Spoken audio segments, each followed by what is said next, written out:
RMC,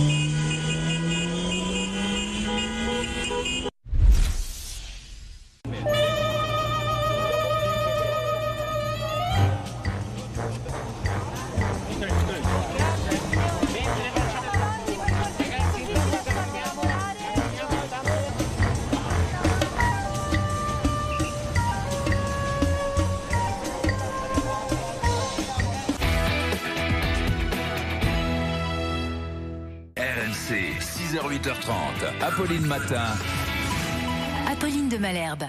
Allô Marie, @rmc.fr, vous la connaissez désormais, cette adresse pour poser toutes vos questions à Marie Dupin. Et Marie, c'est la question de Philippe que vous avez retenue ce matin. Il se demande s'il ne paye pas trop de pension alimentaire. Oui, Philippe, qui a eu une décision, lui a demandé de payer 800 € de pension alimentaire alors qu'il en gagne 1200. Et effectivement, ça fait beaucoup, puisque dans la pratique, une pension alimentaire, c'est autour de 10% des revenus. C'est ce que les magistrats ont l'habitude de fixer. D'ailleurs, il y a un barème officiel des pensions alimentaires, barème qui est indicatif et qui est assez imparfait, puisque ce barème, c'est le même quels que soient les revenus du père ou de la mère. Après, c'est au magistrat de faire au cas par cas. Si on applique le barème aux revenus de Philippe, il devrait payer 85 € pour un enfant pour une garde dite classique, c'est-à-dire si les enfants sont toujours chez la mère, ou 150 € pour 2 enfants.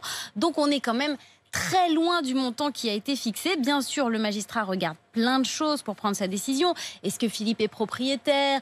Quelles sont ses charges? Quel est l'âge des enfants? Puisque le montant de la pension n'est pas le même si votre enfant est au CP ou s'il est à l'université, bien sûr. Et le juge prend sa décision en fonction de tous ces éléments.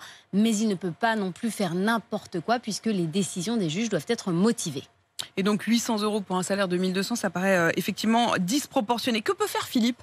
Si Philippe estime qu'il n'est pas en mesure de payer la pension, ce qui semble être le cas, il doit faire appel de cette décision.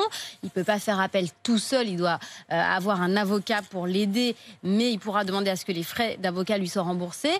Et puis, si cette pension est trop élevée parce qu'il a eu un changement dans sa vie, par exemple la perte d'un emploi, peut-être que ses revenus ont baissé, à ce moment-là, il doit se tourner vers le juge aux affaires familiales. Et toutes vos questions, vous l'avez compris, que ça concerne votre vie quotidienne, votre pouvoir d'achat, la situation du Covid, le droit du travail, toutes ces questions, c'est à Marie Dupin que vous les posez. Allô Marie @rmc.fr. Réponse à nouveau demain, 6h20.